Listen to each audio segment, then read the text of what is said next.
Welcome back to Free Founders, where we share actionable lessons from the world's best solopreneurs and small business owners. This is for aspiring entrepreneurs who want proven strategies to go from zero to first sale and onwards to scale and enjoy the freedom that comes along with it.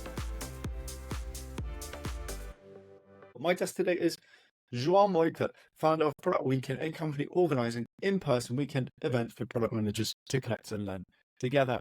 Within just 2 years, he's gone from his first job as product manager into PM consulting and managed to quit and go full-time and start his new business. He's bootstrapped Product Weekend by himself, now running events across Europe, helps with the Productized conference in Lisbon, and is also an aerospace trained engineer. His company, in my view, also goes against convention. Who would have thought product people would want to give up their weekend and travel in person to an event in a remote world? In this episode, expect to learn 1, how swimming against a trend that can uncover great business opportunities. 2, why you do not need a decade of product experience to start your own business. And thirdly, key learnings for building a business from zero to profitability without investment. I was really looking forward to this one. I've met Joao in person, connected a few times, and found his story really inspiring. Let's jump in. Thank you for having me. Really excited for this conversation. I think the topic and what you're building is really impressive and very important as well. So happy to contribute. Nice. So just to kick us off, let's talk about building Product Weekend and how you got there. So you went from product manager, you started Product Weekend in that job, I think then went into a product management consultancy company, and then fast forward 2 years and you're doing that full time. What was the trigger for actually starting the business, particularly whilst in full-time work? Yeah, actually, that's something interesting. What you mentioned just in the introduction about not needing 10 years of product experience to start your business. In the beginning, I actually thought that was the case, and since university years, I always wanted to eventually start my own business. I didn't expect it to be this early in my career, to be honest. I was thinking, okay, I'm gonna get my head down, learn a lot, learn from more experienced people, work in different companies, and then eventually when I have some more experience, some idea will come up for me to start it. And Product Weekend started a bit by accident, out of an opportunity and a need that I was having, and it was a very organic process. Then the decision to make the transition was a big step that took me some time to make the decision. But yeah, I mean, in general, the process was quite organic. And to tell you a bit more about how it went, essentially, as a product manager, once I got the job, first of all, I realized that was something that I was already looking for. I was just lacking the name for what it was. It was a bit by accident and ended up as a PM. And because you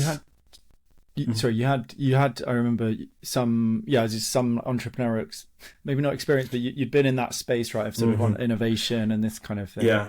While I was at university, I had understood early on that I didn't want to necessarily work as an engineer, but I still wanted to be in the technology space. So as part of a students' organization where I organized a bunch of events like summer courses, competitions, and so on. And I was very much involved in this topic of both education and entrepreneurship. And on the entrepreneurship side, actually, it's a funny story that I organized a course on entrepreneurship, so I had to learn a lot about it, put the schedule together and to invite the guests and so on. And actually, my first employer ended up being one of the guests of that summer course, like 4 years prior. So yeah, I was already involved in this entrepreneurship space, even though not creating any startup by myself, but already organizing a lot of things, projects, new initiatives within that organization. And yeah, eventually that was a Tell me about, like, what one really, it's super common with entrepreneurs to have some story like this. For me, it was selling sweets or candy if you're in the US. Like in the school playground, right? At double the price of the shop, and age 9 or 10 or something. What do you think that experience gave you? Because I can imagine it's like a pretty profound moment. Not only just being bold enough to run this as, I don't know, your early 20s with adults, right? Professional, experienced people, but also seeing the result of that in terms of getting a job out of it a few years later, for example. Like, how important was that for you? I mean, that experience and during university years. Correct. Yeah.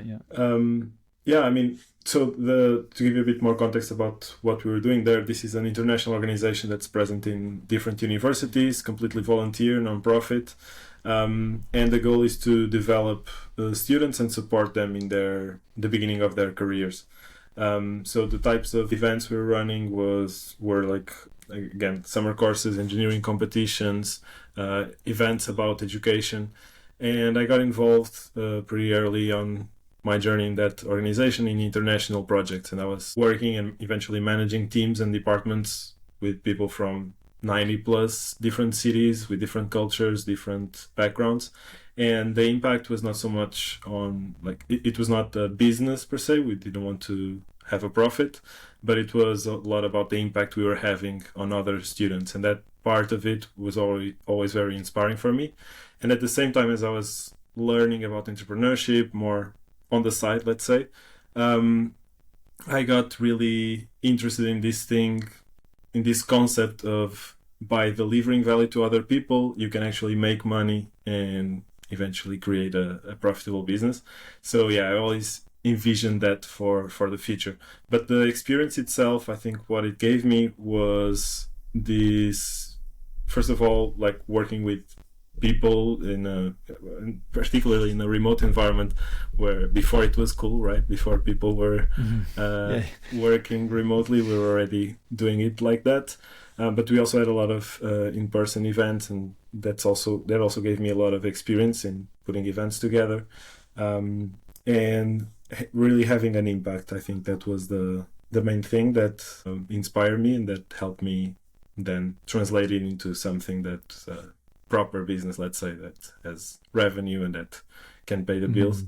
But yeah, that working with many different people, doing things that wanted to have a real impact on people's lives was something very inspiring. And also, we can talk about that in more detail a bit later. It was in that organization that I met my now co-founder. Both of us were managing an international department during the same year, so we were working very closely together during that time, and also already sharing these ideas. We always wanted to eventually do something together, so that was also a bit of the trigger to then decide to join forces eventually. Yeah, interesting. We'll come on to that for sure. Really interesting to see that thread as well, right? Starting with in-person events and then eventually coming, when you start Product Weekend, right, your current business, leveraging a lot of that experience. And exactly. I joke a lot now with friends that what I'm doing now, it's basically what I was doing in that students organization, also the traveling and working with people from all around the world, but now being paid for it, which is better than doing it for free as I was doing it back then. Nice. But yeah, definitely, and I always say that I learned much more in that students organization than I did in my degree, at least for the things that I'm doing, obviously. So for students, if any student is listening to this, I highly encourage people to get involved in activities and other things besides the curriculums, to expand your horizons and try different things. And yeah, at least for me, it was a super valuable experience. Yeah, I've got similar. I studied politics and Spanish, actually. Like, interesting, but complete waste of time. But the only things that were useful, one was living in Spain and actually like having to get a job for my third year.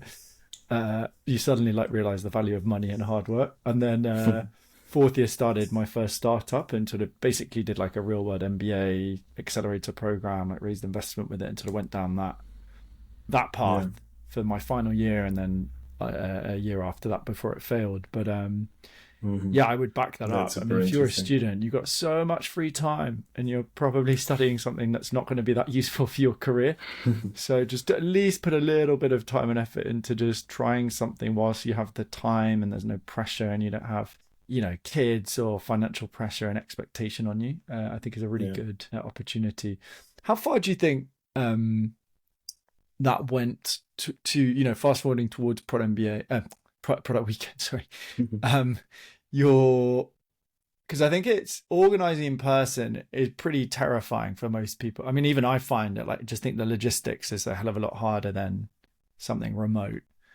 Do you think that having had that experience when you're young and sort of basically working with bringing experienced people and seeing like, oh, I can deliver value, oh, they're actually happy with the whole experience, helps you sort of overcome any fear? Was fear still there? Like, tell us a little bit about that, your sort of mental state going into Product Weekend. I think so. One of the things, and this can be a learning for someone thinking of starting something, is leverage as much as possible the things that you've done in the past and the knowledge that you have acquired.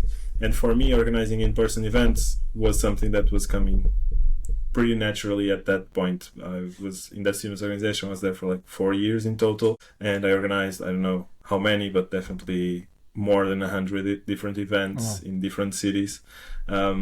So yeah, this thing of organizing events was already something that I was quite comfortable with, and that's also something that's interesting to realize, is that most things are not rocket science.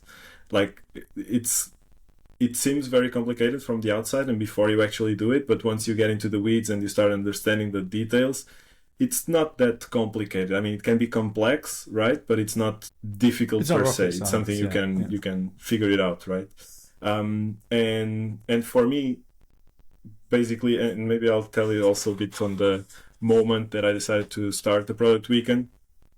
I was basically feeling some need as a product manager, like feeling a bit of imposter syndrome, not knowing where to go. So I started talking to people that were in similar situations or that were a bit more experienced and working already in the product space.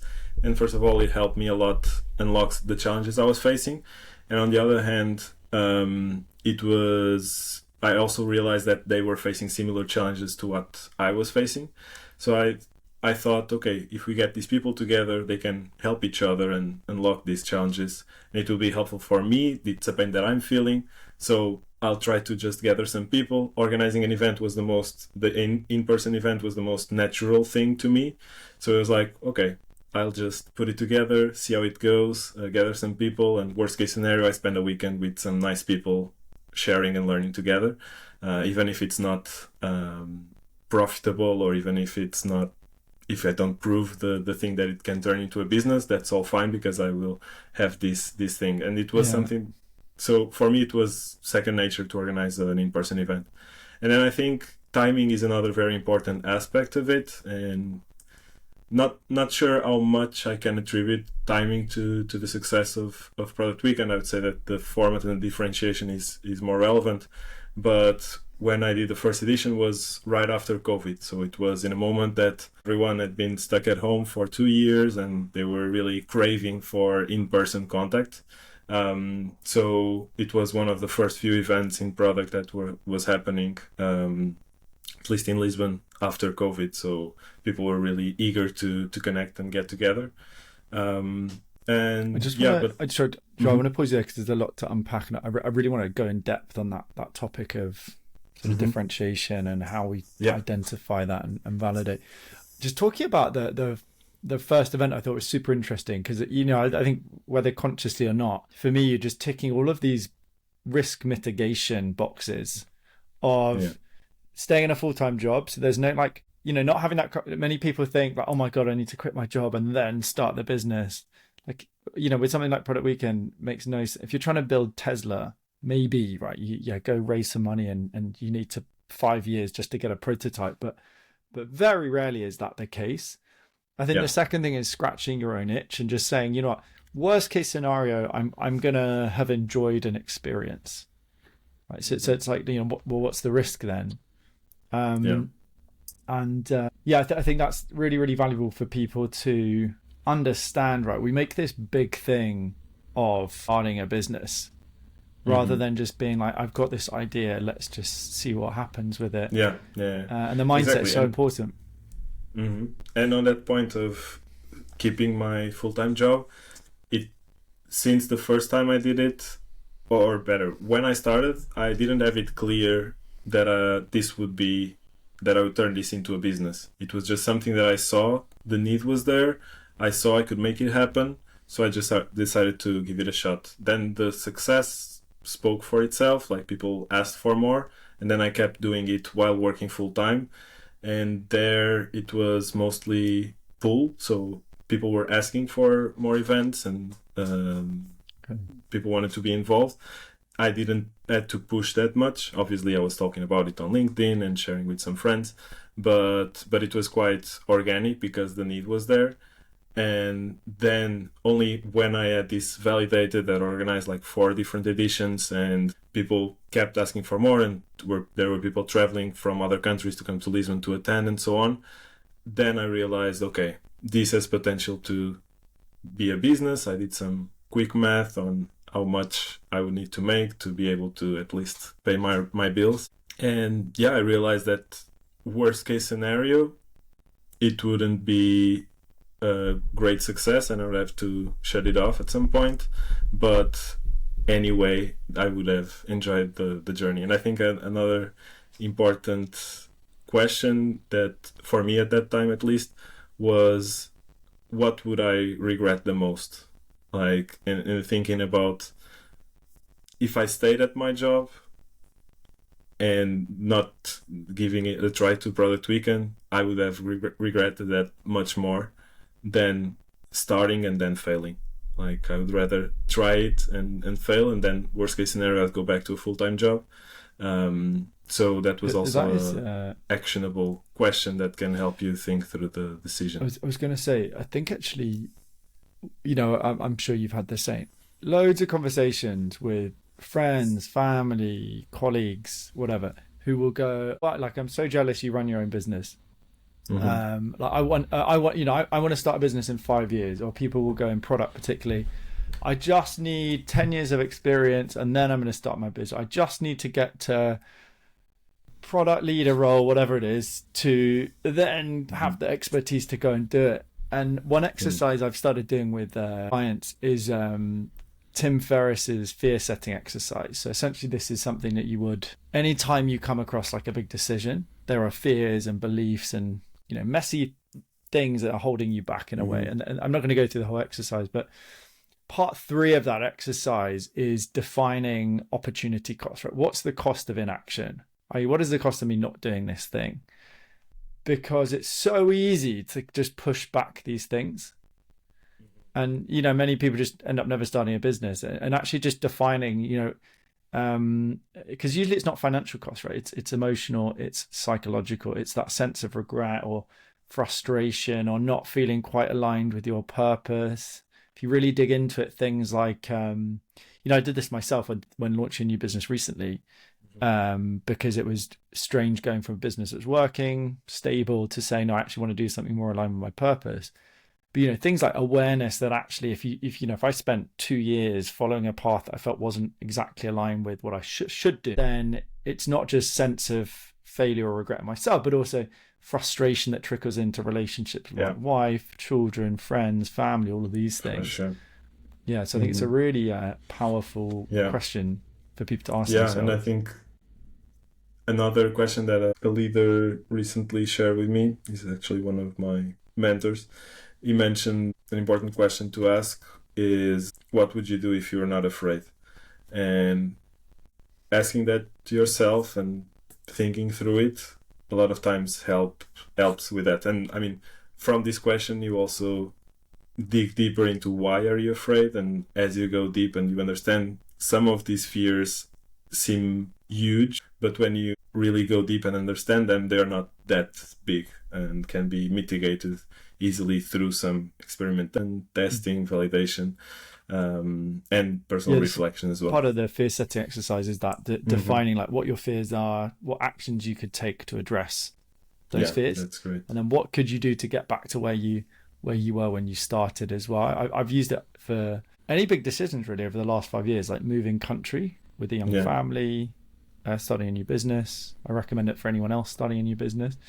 Really, really powerful. You also raised an interesting topic there. I think a crucial topic for entrepreneurship, which is, there's variations of this, and Stoicism, or Ryan Holiday writes about like the obstacle is the way.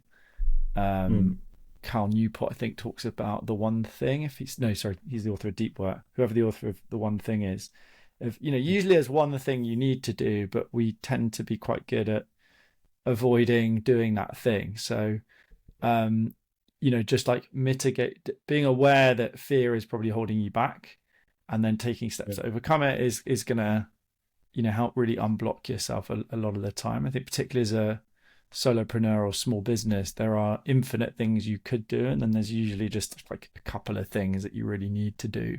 Big things to work on.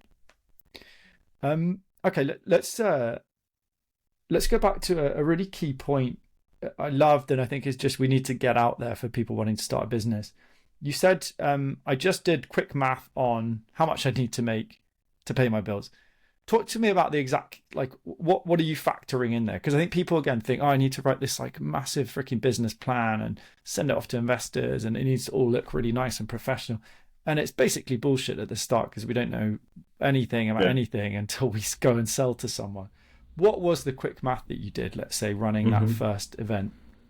Yeah, to be honest, it was very, very simple. It was basically seeing how much I was making with each event that I organized so far, seeing that from event to event it was increasing a little bit. I'm not even talking about calculating the exact percentages, just seeing that there was a trend that I could increase a little bit in each of them, and then looking at that amount and thinking, okay, I'm making this in one event. If I make 2 events, and right now I'm doing one event every 3 months. If I would do one event per month, I would cover my minimum needs. If I make 2 or more events per month, I would have a better or a decent salary, let's say. So that was a bit the thinking. And I mean, just I don't remember exactly if it was 1 event or 2 or whatever, but just this very rough thinking. I mean, putting them in paper, but not even like doing the exact numbers to the Sure. I think that's the key point, right? Is just having like we call it back of the napkin calculation, right? Just a rough idea, because again, we don't know until we get people to hand us money. What were your main costs at the start? And like, did you do anything to? Because I know you're using like companies' offices, right? There's not like a product weekend office. Did you, is that a way to reduce cost? Do you have to pay them anything? Like, are there any ways that you felt that you could maintain your profit margin early stage and also now? Yeah. So that was the key thing. It was not making a lot of revenue, was keeping the costs very low. And essentially, so I was partnering with companies and also giving them some visibility for them to provide the spaces. So I didn't have a cost in terms of spaces. Then the main cost was it difficult to negotiate that? Were they quite happy just obviously it's on the weekend, so that makes it easier, the first 2 editions were at the company I was working at the time.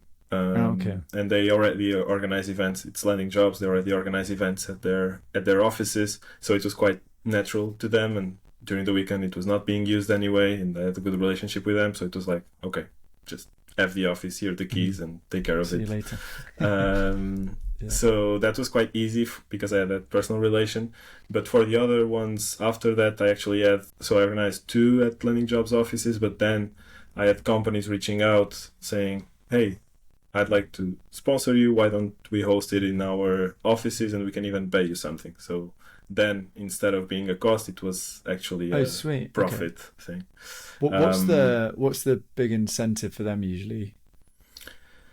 Depends from company to company. So that was also something that we've evolved. And I mean, we're still figuring out the details. And also now, as we're scaling to more cities and we want to have more events with a more frequent cadence, we're separating hosting and sponsoring. So hosting is for free, and companies can host for free, but then there's sponsoring that we give visibility. It was not like that in the beginning, so these are small things that we've been learning and iterating on.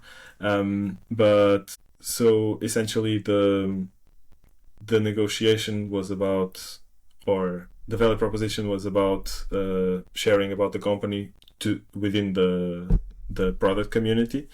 at that company in particular, because they were very interested in recruiting product managers and growing their product organization, and also sharing the good practices that they were introducing. They were changing from a project to a product mindset, so they wanted to make it public, and we partnered with them for several editions. Then we've also partnered with companies that their goal is more to reach the product community to sell a specific product. So companies that have platforms or tools for product managers. So that's the product marketing angle.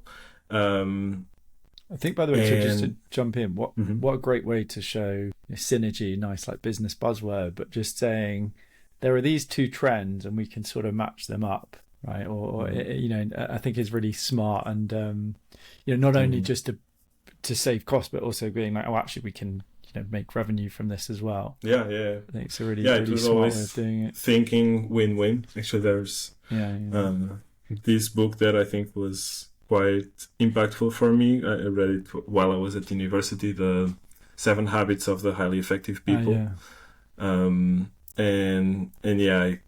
Those keep coming to my mind, and that one about thinking win-win.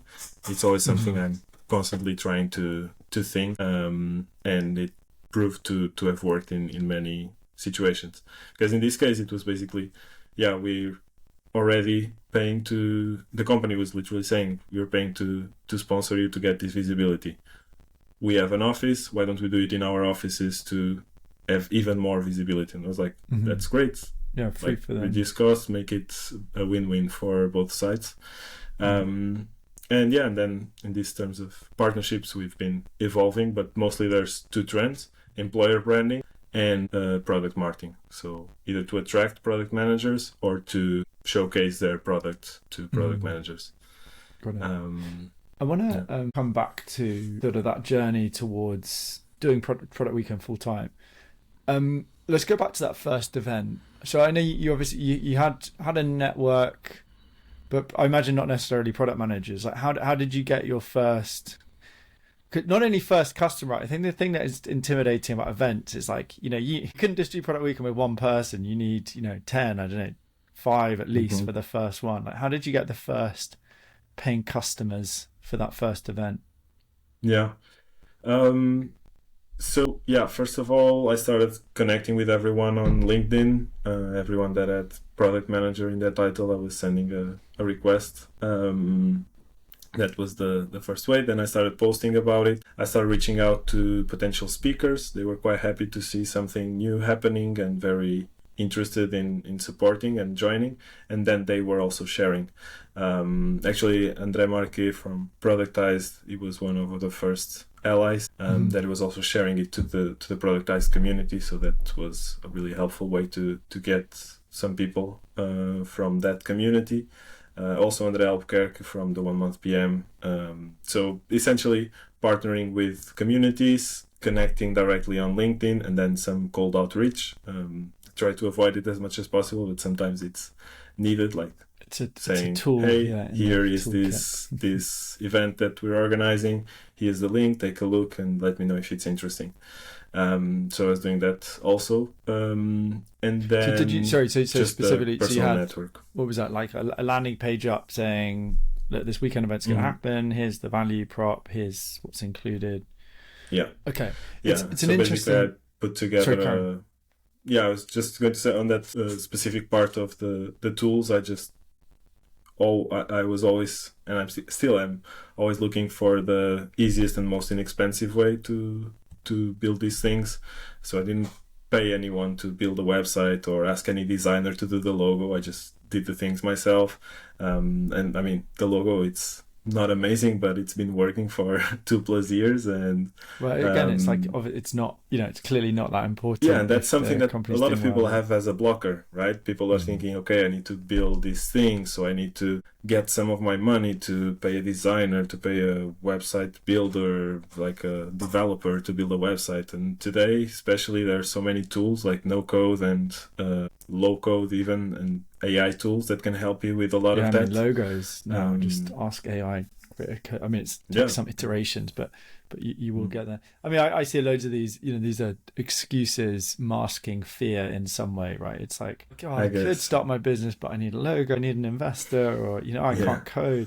It's in that bucket for me. And sometimes you just need to nudge. If you have friends or family, if you're listening, you just have to get started with what's important, which is what you did, which is basically finding, is there demand for this thing? Basically, people willing to. And I mean, these first pages, they were very basic, and I mean, now I don't have access to them anymore. Actually, I should have kept a screenshot. You can go to webarchive.org. You'll be able to find it. You'll be able to go to the old version of the website. I'll share the link with you after. I'll have to check Super that. Interesting tool. But I was putting it together with a very basic website builder. I think it was Card with 2 R's, so just for landing pages, it works really well. Then, as I started having more than one event, I needed to evolve to something else. I tried Unicorn platform. Now I've been using Software and Airtable on the back office, and it's been working really well. Quite happy with the tools. And they also have very generous free or low tier plans that work super well for people starting. Did you? So your first event, did you organize in Lisbon? Yeah, you did. Okay. How much do you think that factors in? Because I find it, obviously it's appealing. If you go, not to offend anyone in certain place, if you go, hey, we're going to do a weekend and it's going to be in like Düsseldorf somewhere, like random town in Germany, not as attractive as going to Lisbon, nice by the sea, nice weather, nice food. Sorry if you are based in Düsseldorf. Do you think that was a factor? Do you think actually no, it's ultimately like, because I could imagine someone listening, and obviously they're not going to start the same business, but it would be an easy excuse to go, well, I'm not in a nice, attractive city where people want to come to, so I can't do that business. Or something that you could have done, I go, well, I'm not in like San Francisco or New York or London, like the big tech hub, so it's not going to work. Yeah. I think it's a factor when you're doing anything that is in person, the location matters. But not as you might think. And Lisbon as an attractive destination is relevant, particularly for the retreat that we organized one last year, and we have the second one this year, which is a more like longer event, more immersive. For the product weekend, it's mostly targeted at the local community. So most people that come to the event in Lisbon are from Lisbon or around Lisbon. As I was saying, we always had people traveling in, mostly from Porto before we were organizing it there as well, from Braga, from other cities in Portugal. But we also had a few people, but these were like residual, maybe like 3 to 5 people per event were flying in from other cities around Europe. And for them, it was also an excuse to travel and visit a little bit. But the event is still mostly focused on the local community and to develop the local ecosystem. And as we started expanding to other cities, something interesting that we've learned, our assumption was that the bigger tech hubs would be the easier to start because there's so many more product managers, right? Like Berlin, London, which we've organized successfully events there. But we've also organized in Porto and Belgrade, which are still big cities, but much smaller in terms of the tech community. And it has been much easier to sell out the events in these places than in the bigger tech hubs.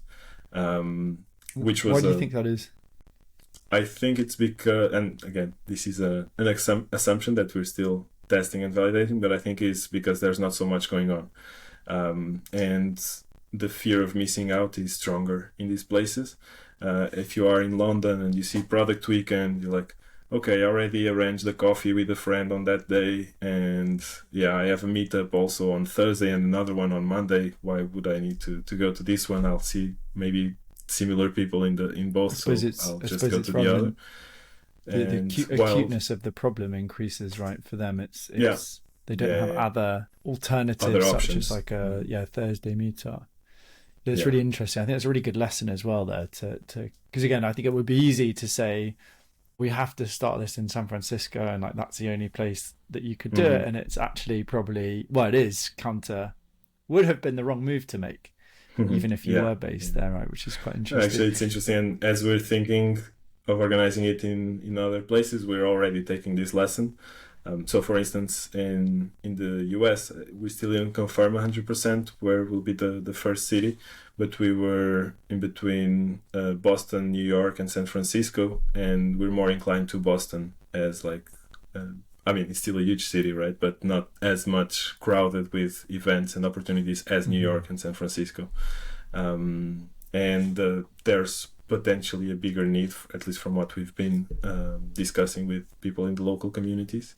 So yeah, we're trying to explore that, and as we go and as we validate if this is the case or not.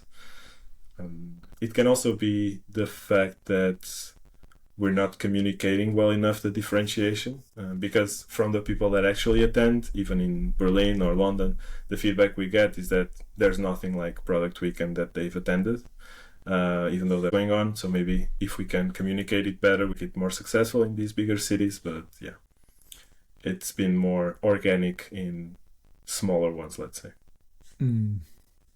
That topic of differentiate, let's talk about that, because I think that is, I personally believe if you imagine you had zero business experience, zero education, let's say anything related to like tech, product, whatever, random guy on the street, and you could choose one topic to teach them, it would, for me, be differentiation. Do something different and it sells. Because, differentiation doesn't just mean different, it also means valuable, right? So doing something different, unique, and valuable. Let's talk about that. So yeah, you're coming into a world, a post-COVID world, where everyone, stupid news articles being like, "Oh, people are going to travel again," or like, "Will anyone ever go to the office?" And it's obviously the world shifted a lot. But how conscious was that decision to say, we're going to organize something on the weekends and we are going to do it in person? Or was it really actually related to your own need and saying, well, I'm in a full-time job, so I can't take a day off midweek or 2 days off midweek. Therefore, I'm going to organize it on the weekend, and then sort of seeing that, that actually worked quite well. So tell me a little bit about that. Was it stumbling across it? Was it more deliberate? Or? A combination of both. It relates to an important thing, which I believe in entrepreneurship and solopreneurship in this case. It's important, which is like trying different things without committing too much to them and then doubling down on the thing. I think I committed a lot, so now I'm stuck with the name. I was thinking that. But it went well. Yeah, it's going well. And we've already organized events that were not in the weekekend and still with the same brand. Fine, yeah. I mean, that's another lesson, right? It's like, if the brand is strong, then you can diverge slightly. That is actually advice I try to give people, is like try and avoid buying domain names, branding, because it's not only there's sunk cost bias. So it's, how much time have I put into this brand? So you're going to be like less likely to pivot to a new idea if it doesn't work out. Yeah. And I think it just it's a tiny thing, even if you design your own logo in 5 minutes, it's a small thing that becomes quite a big commitment. Or spending even just $10 on a domain just makes you less likely to pivot. But so I always say, don't worry about the name until you validate something. So did you do, first event, there was branding, product weekend, it was on a landing page, getting your first customer. Back to what I was saying, I think it was a mix of circumstance, and then so the circumstance and my personal constraints were the reason I started that way, because I had a full-time job, as you were saying, and I could not just take days off randomly. And the fact of being in person was mostly because of my previous experience with in-person events, and also seeing that timing was good because people were going back to in-person things after 2 years of lockdown. So for that first edition, it was a bit circumstantial, but it turned out to work well. And so I doubled down on it. And then the other thing that's more conscious now is, for instance, small things related to the in-person aspect of it. A lot of people have asked us to record the sessions and make them available online, and we avoid doing so to keep the exclusivity and also the intimacy of the in-person gathering, to also allow for people to ask questions and open up about their challenges without the worry of being recorded. That's a conscious decision on keeping the in-person aspect and safe space. I love any business that leans into, you're basically planting a flag and saying, we're doing it on the weekend and we're doing it in person. And if that's not your thing, like, we're not the product for you. And I think that's so important, because, you see companies make that mistake where they try and broaden the offering, because the assumption is, well, the broader it is, the more people, the classic business thinking, the more broad, the more people we get. And obviously you don't, because you don't have a strong position. For sure.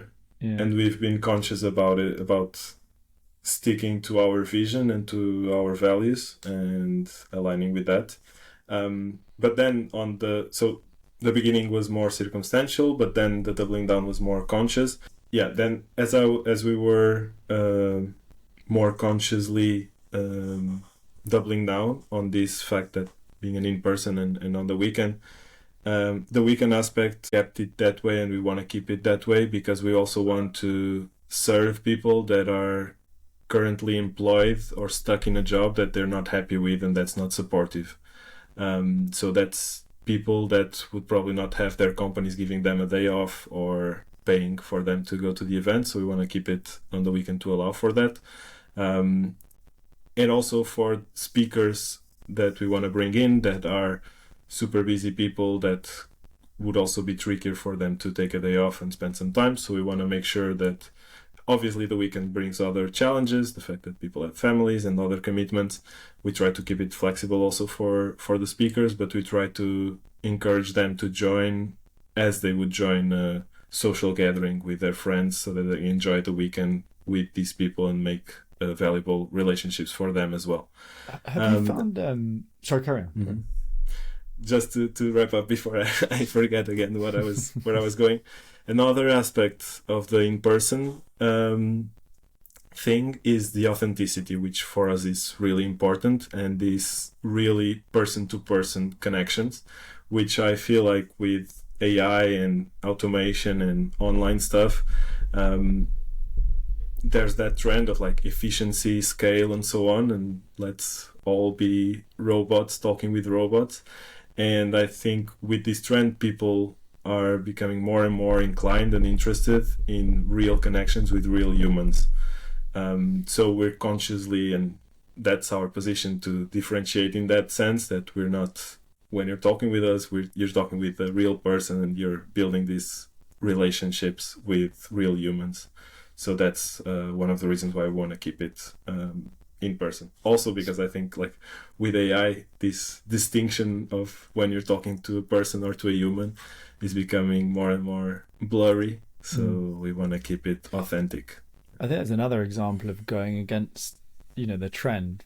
I think lots of people starting a business now would say, it's got to be an AI. And you're basically saying, no, there's obviously a space for those products, but we're not part of that group, and sort of leaning into that as you lean into the fact that we're doing, people don't work on the weekend, but we're going to do it on a weekend anyway. And I think that's, a big driver of success, and timing right as well. I think with COVID, as you said, sort of people wanting that connection, even, still statistics on the amount of people that just didn't come out of lockdown in terms of like reconnecting with friends is actually, I'm laughing, but it's pretty shocking actually, as a loneliness trend, an epidemic that I think we're going to sort of see the impact over the coming years. But there's a point there you raised that I found, for example, with Prod MBA, it's a product training bootcamp I ran for anyone listening.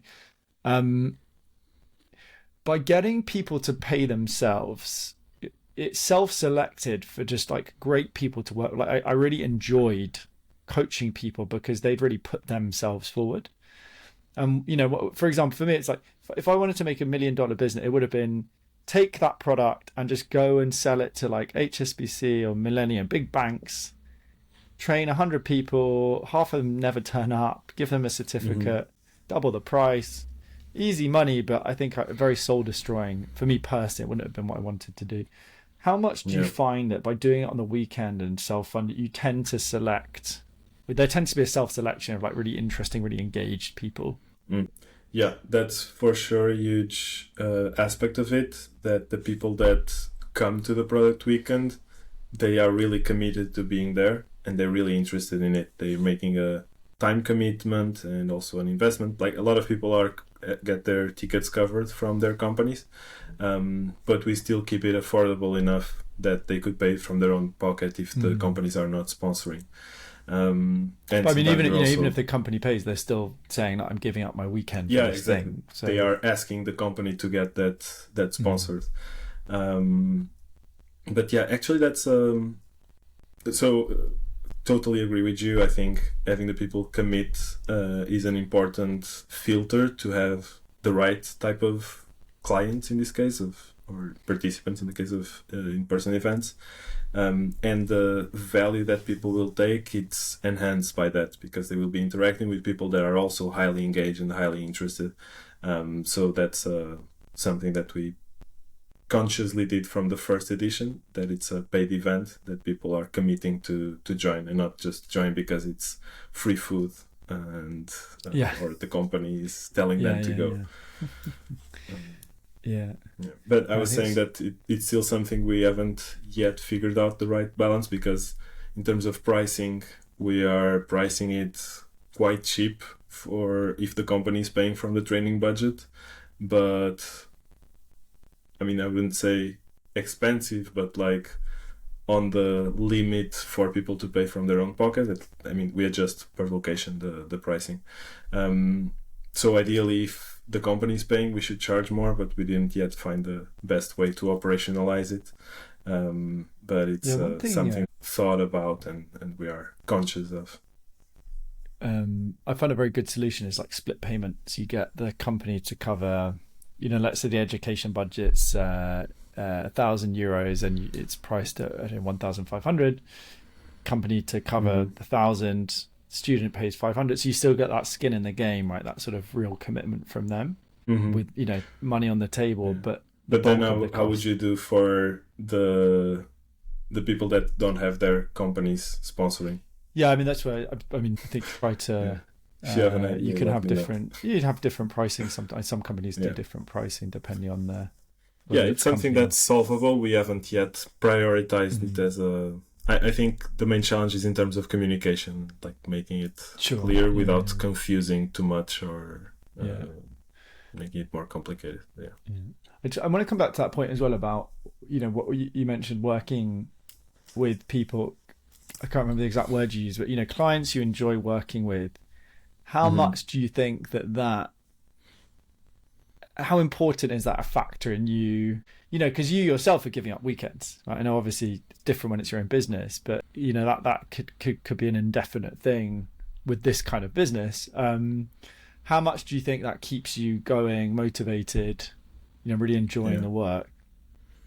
That's a huge part of it. To be honest, I think it's something a lot of people should be thinking more carefully about, especially if you're stuck in a job and you're not happy, you don't enjoy being around your co-workers.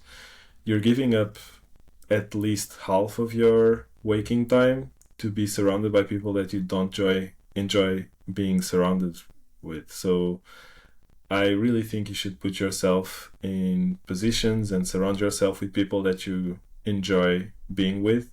They don't need to be your best friends, of course. That's not what I'm saying. Not saying to replace your personal life with work. But as you are working, you should try to surround yourself with people that you enjoy being around. And they don't need to be the same as you, but to have like some common values, some common aspirations, some common interests that makes it interesting, engaging, and enjoyable to be around them. And I've always had that and tried to put myself in positions where I would benefit from it. And when it comes to participants and partners and people that I work with, people that I talk with in podcasts and so on, I've been very lucky. I would say a combination of luck and being deliberate about it, of surrounding myself with these people that I enjoy being around and having. Every time we do a product weekend, I was talking about this with my co-founder some time ago, that I was in need, we didn't have an event in April. So since March, by the end of April, I was feeling a bit down and stressed and overwhelmed with things going on. I was like, I really need another product weekend to boost my energy, because like being surrounded with these people, seeing them take value from what we're building is really restorative and really gives us energy boost, even if it's tiresome and if it's an intense weekend, it's a good kind of intense. So I think that's it's a really important key thing you said of like, work can be energizing if it's something you genuinely enjoy. And I completely agree on the tribe point. I mean, we're in Berlin for 5 years, which is, surrounded by like entrepreneurs and tech and the right kind of people. I don't want to say the right kind of people, but kind of people that fit my goals, right? My tribe. We moved back to like rural England for 2 years and sort of had no interaction with that world. And I think that was a factor in moving to Lisbon, was the sort of, connecting again with a tech hub. And even where we are just outside this end, it's like you're always meeting sort of different people, Portuguese international work in interesting areas. And actually part of the reason of doing this podcast is similar to sort of an awareness that I can, connect and be energized by like these kind of conversations and connections. I think in your case, it's awesome that you can do that in person for every event. I think really, really interesting. A few things I want to cover. We'll sort of move towards a conclusion in 10 minutes or so. But I want to talk about that key point where you quit your job. So you did your first event, still in employment. You then went into a consultancy role. Talk to me about the point when you decided to quit and why you went full time on Product Weekend. But I'm just thinking before talking to make sure that I stick to the point and don't ramble too much. But I think it was a combination of factors. One thing was that I was realizing that consulting work was not for me in the long term. I was still enjoying and still learning a lot, and I was for 6 months at Product People, and it was an amazing experience. I can't complain of my time there. People were super supportive. It was exactly what I was looking for in terms of being surrounded by very experienced product people and having the opportunity to explore and experience different company environments. But this consulting work was not aligned with what I wanted to do in my life. So it was clear that anyway, it would be a temporary situation. That was one factor. The other one was that I was getting more and more demand for Product Weekend, and also the job was more demanding than my previous job, so I was not being able to do more of Product Weekend as I would like to.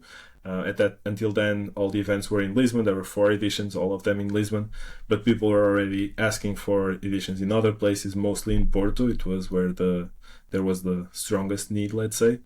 But I was just not able to put together an event in Porto while working full time and while having all of the other things going on. It was a bit that decision of growing Product Weekend or keep it small and just in Lisbon, just a local thing for the local community. And I felt like if I need to make the jump, I need to have more time. And then, go ahead. Did one topic I really like talking about with clients is this concept like a freedom number and freedom day. So freedom number being like, what is the minimum you need to pay yourself from your side business at the time to quit your job? Freedom day being, if you're planning ahead, like when do you sort of expect to get to that point? Did that factor into it? Did you, for example, wait until the moment where you're able to pay yourself enough to cover your costs? Talk to me about that, the financial decision of it. So one thing I tried was to reduce my involvement in the company. So I tried to negotiate, and they were very understanding and open to discuss it, which was great. It's not always the case. They knew that I was already organizing these things, and that was also one of my personal goals and an important thing for me. And I tried to propose being like less days per week so that I could still have part of my salary and be able to to work on Product Weekend more time. We were discussing this for a couple of weeks. In the end, they decided that it was not feasible given their structure, ways of working. And yeah, then it came to me to make a decision of like quitting or not. And then, yeah, we just agreed that it would be the best option. In terms of the freedom, what do you say? Freedom amount? Sorry, based defining how much you need to cover your costs to quit your job. Yeah. So yeah, I mean, for me that was like basic, like mid Portuguese salary, which is quite low. So my standards were not very high. To share the number, just you don't need to. Like, I think it's really useful for others to know. Yeah, like 1.5k around that. Similar. Yeah, mine was 1,000 about 8 years ago back in there. So it's so similar. My point is, it's usually lower than people think, right? It's not like... And I mean, I didn't have it super clear. Like it was not like 1.5. It's the thing. I was like aiming for something around that. More or less. But yeah, if I think of what my costs were, it would be a bit lower than that probably at that time. But yeah, I mean, I was looking, if I make this much, I'm fine and I'll be happier doing my own thing. That's the other thing, right? Is it's worth the happiness and fulfillment is worth a lot of lost salary. And the main thing was the potential, right? Because at the job, I knew how much I could make if I would make a level jump and then another one and so on. I knew what the career ladder and how much time more or less it would take. While at Product Weekend, that was the bare minimum, but then like the upside, the potential upside, it's basically infinite, that I can grow it infinitely. So if I have and that was the thing, like worst case scenario, quote unquote, I can keep on organizing these events in Lisbon and in Portugal, in like these smaller cities, because I see there's a need there. I can charge a little bit more. I can double down a bit more on sponsors to make sure that I have enough to cover. I mean, that's the risk mitigation again. Exactly, but my goal was to expand it, so I was willing to also give up on like exploiting what I was already doing to explore new markets and new opportunities. So that's what we've been doing, because like that's also where the upside is potentially infinite. I love that concept of I think there's two things there that are really important. I mean, one is obviously the clear demand. I mean, if you're selling out your events, then you could more confidently say I can basically quit and I'm only seeing it really go up. But I think that second thing is just saying to yourself, worst case scenario, I can still cover my costs, takes away the fear, right? Because I think quitting your job is just terrifying for many reasons, but not just financial, right? Sense of self, like what do other people think? What if I fail? All of these sort of social status comes into it, and I think there's clearly a thread or a theme across your journey about building experience in I don't say non-risky, but mitigating risk at every step of the way, whether it's at university, whether it's just starting Product Weekend, whether it's going full time on Product Weekend, which I think has a lot of lessons for people listening there to try and sort of do the same in their situation. Before we wrap up with a few sort of quick fire questions, you're scaling to a second product. So you're going from these weekend events for product managers to leadership retreats. Tell me about the thought process there. Like, how did you come to the conclusion, firstly, to do that? And secondly, how do you find balancing your time and focus between two products in a similar space? But tell me a little bit about that. Yeah. So the origin story of it, so my co-founder that I mentioned earlier, that we always had this idea of eventually doing something together. And more or less at the time I started Product Weekend, it started his own retreats business called Jungle Retreats, which was aimed at young professionals in general to help them figure out their goals in life and where they wanted to go. Super interesting product, and the value was there. Like, he was getting great feedback from participants, but he was struggling a lot with customer acquisition because his target market was a bit too broad. It was like young professionals in general, so it was not speaking to a specific target. And he was still doing a profit, but far from something that would reach the freedom number. And so he had this business, I had Product Weekend, and we wanted to do something together. We had another idea of starting something together, which was around helping people kickstart events businesses, or kickstart events as a way to grow their network, to create a side income stream. And we explored that idea a little bit. We actually did a retreat, just the two of us, to go through the ideas, and eventually we realized that was not really feasible at that stage. So we decided to drop that idea, but then we were like, okay, now we are stuck in the mountains for 2 more days. What should we do? Let's just try to help each other and see how I can help you and you can help me. And the conclusion we got was that this thing that I mentioned, that he was lacking a clear target group. And in Product Weekend, I was already creating this big network of product leaders because they were coming to the Product Weekend as speakers, also engaging with them and so on. But I had nothing to offer them as a product, let's say, because the target of Product Weekend is more 1 to 5 years in product management. So what we did there was joining forces, and basically started and decided to organize the first Product Weekend retreat aimed at product leaders. And we did that last year, right after Productized, in October, and we're going to do the second edition this year, a bit more consolidated, also together with Productized. So last year it was maybe 50-50 personal development and professional development. This year is going to be more focused on the professional development aspect. And we're quite happy and quite confident on the value proposition.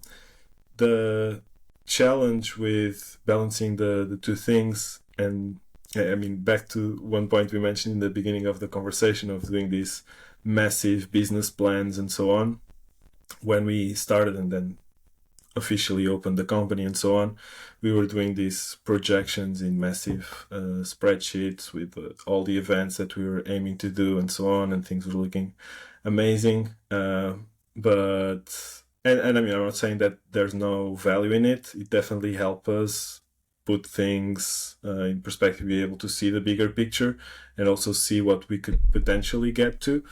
But yeah, then reality came and it was completely different than that initial plan.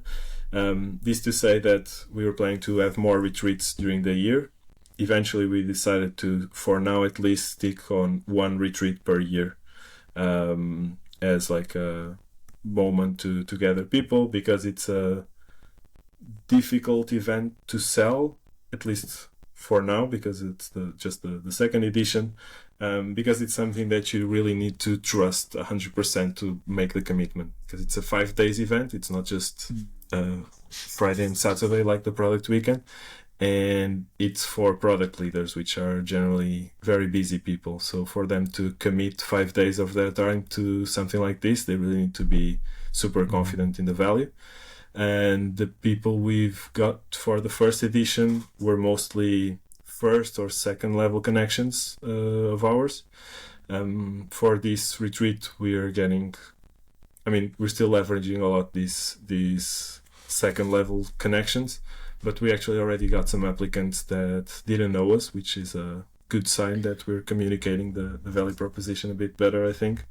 But yeah, it's difficult to balance. And one thing we've had very clear since the beginning of the year is the direction that we're going and the key priorities for the year. And back to what you mentioned, the one thing we want to do this year is to establish Product Weekend, the flagship event, in as many cities as possible with a regular cadence, like in a sustainable way, let's say. That's the one thing we're focused on. If that works and everything else fails, we're still good. And then these other things are things we're trying. So the retreats is one of them, and maybe the key one, but we're also testing with a platform for past participants to access information from their previous events, but also to be able to purchase future participations. And we also want to eventually include there some also partner offers and so on, that they can get everything through Product Weekend. And we're also exploring a lot training and workshops at companies, supporting companies having more psychologically safe teams, using some of the learnings that we've been gathering with Product Weekend. We've put already together a framework around that topic. I actually just delivered it the last Product Weekend in London, and the feedback has been really good. And we're starting now this month delivering at a few companies to help teams become more psychologically safe to do their best product work. So yeah, this to say that we're experimenting different things, trying to see what works and what delivers the most value. But we started from a clear vision of what we want to achieve and what we want to have as a baseline of success. And then these other things are essentially things that we are and these three things that I mentioned are things that we are very confident in, that we are already investing. We tried different things that we ended up sunsetting in the meantime. But yeah, I think we have this clear vision and strategy of like, this is the core that we want to achieve. Then we have these different opportunities that we want to explore. And again, applying a bit of the product mindset and product thinking to our work as entrepreneurs. Having these assumptions that we're still not sure, and test them with small things. Like, for instance, with this platform thing, we just put it together very simply with software, and now we're gathering feedback and gathering ideas from our community to see how we can improve it. Again, with the psychological safety framework, we talked with dozens of product leaders about it. We iterated it based on their feedback, and we're now delivering and keep on iterating the value proposition of it. And yeah, essentially that's the thing, having a clear direction and then having these other things that we're testing, validating, and iterating on, that we want to complement the Product Weekend offer. Some of them will become key parts of it. Some of them will eventually sunset and give space to something else. But I think this idea of testing things and slowly integrating them into your portfolio of offers is a really important concept as well. Yeah, I really like that. Firstly, just people being aware that experimentation doesn't just stop once you sort of like find a product that works, but also that sort of protecting the core product whilst then experimenting with a few other things on the side. I think is the great approach to have. Just to wrap up, a few quick fire questions. What advice would you give to an aspiring entrepreneur, right? Someone wanting to start their business, but as you know, like everybody, sort of fear, excuses holding them back. What advice would you give them? I would say the main thing, and it's been a theme throughout our conversation, is just put it out there. Like, try with something small. It doesn't need to be perfect. It doesn't need to be amazing. Test something as small as possible. Try to validate it with feedback from real people and potential users. And something else I'll just add, sorry to add to the fire question, but something that I didn't mention, and I think it's a really important concept, at least for me it has been, is having my own personal board of advisors. These are people, it's not any official board. They don't know that they are part of this board necessarily. It can be more structured, but for me it's just these few people, maybe 10, 12 people that I have on my mind, and whenever I have a challenge, I invite them to lunch or to grab a coffee to talk through things and to get their feedback.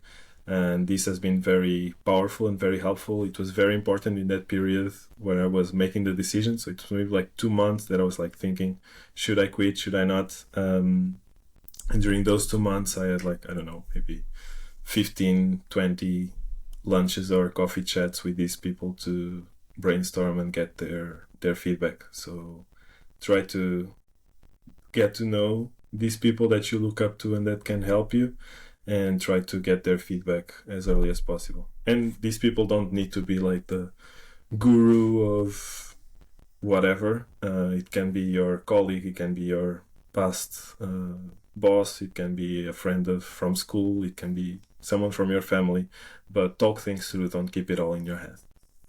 Nice. Last quick fire question. Looking back on your own journey from starting out to running a successful business now, what do you think the most important thing to focus on is along that journey, getting from sort of zero to profitability?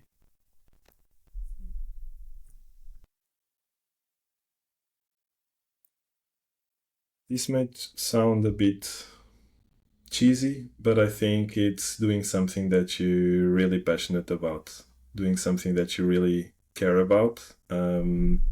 It's what keeps you going when things are not going well. And this translates to a more concrete thing, which is seeing and understanding the impact that you have on people that you're working with. And I think that has been a very powerful motivation and fuel to keep us moving forward even when things are not going right. So yeah, that's been maybe the most important thing for me. Yeah, I think very wise words there. Awesome. Joao, where can people find you? Is there anything you want to share about Product Weekend, the retreats coming up, anywhere? Yeah, any info? Yeah. I think the easiest way to get in touch or to learn more about me or Product Weekend is LinkedIn, Joao Moita on LinkedIn. I guess you can put the links in the description or so. But also theproductweekend.com, that's our website, and it's where you can find all the events we're having. We have now in the summer still 2 events happening before summer in Berlin and July. In Berlin in June and in Porto in July. And then we'll have the retreat coming up in October. If it sounds interesting, feel free to check the website for more details and apply for an invite, or if you're curious, just drop me a text. I'm maybe not the fastest replying, but I usually get back to everyone. So feel free to reach out if I can help with anything. Awesome. Well, look, thanks so much, Joao. Really interesting to hear your story. For having me. Thanks for joining.